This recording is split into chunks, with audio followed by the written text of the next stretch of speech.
I voted Democrat for 55 straight years. And first of all, I want to make it clear, I don't think the Republicans are better. But I think we as black people have not held Democrats accountable for taking our votes for all these years.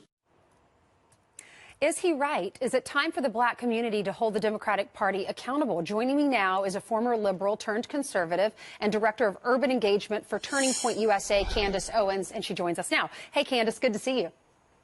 Good to see you as well. How are you? I'm great. Thank you. He went on to say that he's frustrated with this president, never been more disgusted because of his tweeting, his hiring and firing. So he wasn't favorable to the Republicans, even though in the past he has said some compliments to the president.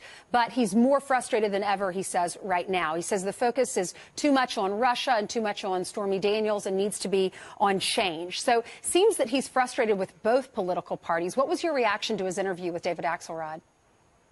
I think he was right on the money. I think what we're seeing happening is essentially what happened with me.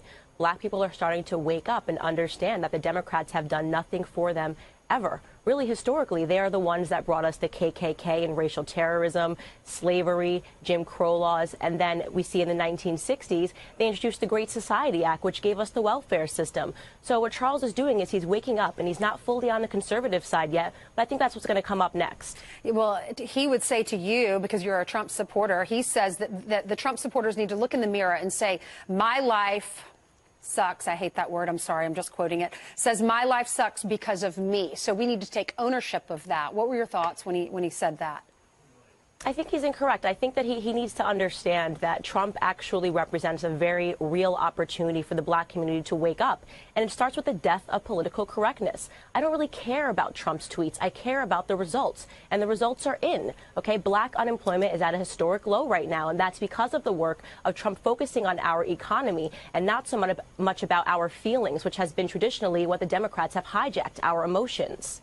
Yeah, you know, it's so interesting that you bring that up because Quinnipiac, their recent poll says job approval ratings for black voters is down. It was 46% in October, and now in March it's 36%. So what does this administration, what do Democrats and Republicans need to do to focus on the black community, and how do we fix any problems in that community? What's your advice?